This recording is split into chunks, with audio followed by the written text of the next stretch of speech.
Good afternoon. I appreciate everybody coming out. We're actually going to be asking for your help as this goes on, so I really appreciate as much media as we have. 3 times in the past year, we had a softball coach from the South Montgomery Girls Softball League that sexually assaulted a 14-year-old 3 times in the past year. The person was arrested after a warrant was run on his house. His name is Juan Corona. He's a 44-year-old male. His students or his players knew him as Coach Manny. Coach Manny has actually been coaching for 25 years, 17 in Montgomery County. So obviously he's had access to numerous children throughout this time. That's one of the reasons we were reaching out to the media, that if there's anybody who was assaulted, knows of any assaults, or was a victim of inappropriate activity by Coach Manny, to please come forward and contact our agency. You can reach us at 281-364-4211. Detective Acosta is the one who's working the main case, but certainly you can call this office and give any information. We'll get somebody in touch with you to follow up. How this case came about was actually not the victim coming forward. It was actually another player that was traveling to practice with our victim, and Coach Manny decided to stop at a store and buy both of these people, both these girls, alcohol. After partaking in some alcohol, that is what made one of the girls come forward. After that girl came forward, the actual victim's parents started talking to her daughter about receiving the alcohol, and she says, yes, he gave me alcohol, and he also has been touching me. So that is how this case broke. It is how we started opening the case on it. There is no previous criminal history of this with Coach Manny, but with our experience of dealing with these cases, it is very rare that they only have one victim. Obviously, they usually are reaching out to numerous victims, trying to groom them. During this time, we work many of these cases. They're very horrific. Certainly one of the parents' worst nightmare that we certainly think of our kids that could be possibly put in this situation. Many of us ask, what can we do to prepare our children? What can we do to help avoid this? And, the suggestions that we give, in this particular case, Coach Manny is a con artist. Most child predators are con artists. They gain the trust of the parents. They gain the trust of the children. And during that time, the parents allowed Coach Manny to pick them up from school. So he was an authorized rider to pick them up, take them to practice on their own. We would certainly suggest to parents, never let your kids be alone with any instructor, with any coach.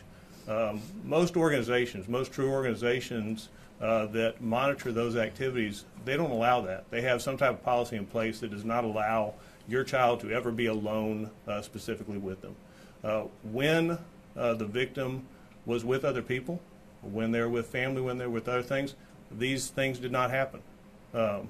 So certainly being there with your child, if you can't be there with your child, to have someone else go along. The other thing that we certainly suggest is to create a dialogue with your child, to have those conversations where they feel comfortable to come to you. Obviously, this is something that this child had held until they were asked, and then they came forward with what had been happening. It's certainly something that we want to get out there. We believe that there's other victims that possibly are out there that he's had contact with, that we want to hear from, even if they have information as far as this. Now, as far as the victim in this case, and I'll take questions in a second, but understand that we're going to release very little information. This is a 14-year-old child. I am not going to release what team she is on, because that then narrows down the scope of finding the victim or identifying the victim, which is something that we're here to protect. With these cases, it's our policy to make sure that juvenile information does not get released, and also we want to protect this victim from any further victimization. Now, as I said, he does coach for the South Montgomery Softball League, and that practices up here off of Pruitt Road. They've also practiced off of,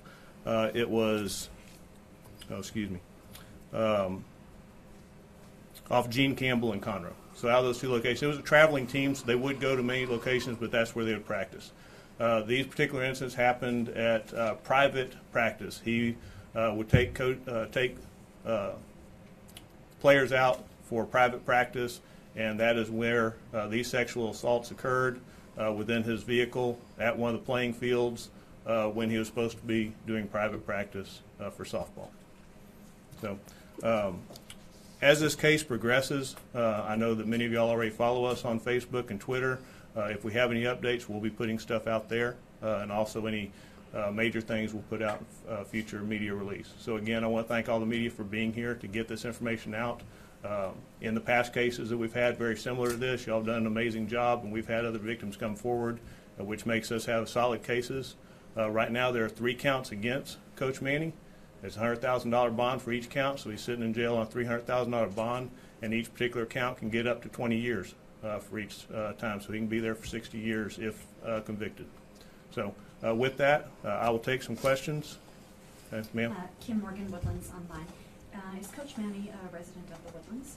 That I don't know. Quick question. Coach Manny, he started these practices. Did he start the practices in order to commit this crime, or was it just kind of he started the practices and then the crimes were committed according over time? He's been coaching for a while. I think your question is, did he create this environment to gain access? No, he has been coaching for a while. I think that the normal coaching practices that many legitimate coaches do just allowed him access to the children. Sir, since y'all have posted this on Facebook, have you had any credible leads in the past couple of hours of former players who've contacted you all? No, we have in the past, whenever we've posted things like this, that before y'all even make it here, we have people that come forward. I don't know of any. As of last time, we had people within an hour start coming forward.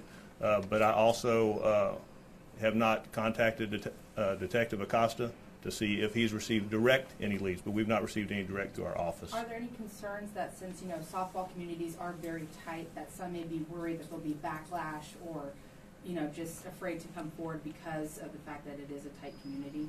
Well, it's a great point that you make as far as the community in all the sports, whether it's baseball, softball, football. You know, these kids love to play these sports, and it's actually one of the control factors that many of these predators use is that if you don't do what I say, then things will happen to you. You don't get to play. You'll get kicked off the team. And as that, in our mind, makes no sense at all. Like, why would I want to play for you anyway? To them, it's that important to be on the team. And that's why we want to get this out, to let the parents know and let the kids know that this is unacceptable. You're not going to have to quit playing ball. You're not going to have to quit doing what you love doing. You're just going to get to do it with someone who you don't have to be afraid of, who's not going to abuse you and treat you that way. So these assaults occurred on 3 different occasions over what period of time? In the past year. So in 2017, the first instance was in May, and then the next instance were in August. And you said he made threats to the girl. What sort of things did he say? They're very generic threats. Something bad is going to happen to you. Another was specific that you would not be able to play. But nothing specific as we would think of as a violent threat. Do you know what age group the girls that he coached was? I know that our victim is 14, so that's the general age. As far as if he went outside of that, he's obviously been doing it for 25 years. If he was coaching closer to the 18 range or even younger, I don't know. So he's been in jail for a week or a little over a week. Have you guys had a chance to talk to him? And besides the initial interview, detectives have spoke with him, but have they gone back to re-interview him? No, they have completed their conversation with him. Did he admit to anything, or was he cooperative? He was cooperative. He admitted to the private practices. He admitted to giving girls alcohol. Of course, he totally avoided anything to do with sexual contact, but he admitted to everything surrounding it up to that point. Where did you arrest him? He was arrested at his home. We were out at the softball fields earlier, and it appears one of the Precinct 3 substations is within view of the softball field. Is that correct? No, you're probably thinking of the Precinct 3 Commissioner's office. Okay, so this is the Precinct 3 substation. Okay. Yes, sir. And also, was there sort of like any attempt by him to make this into sort of a romantic thing, sexualized text messages between him and the girls, anything like that? It appears that the only grooming that we saw and the only activity was directly related with him picking them up and having an interaction with them. So with that, we'll wrap this up.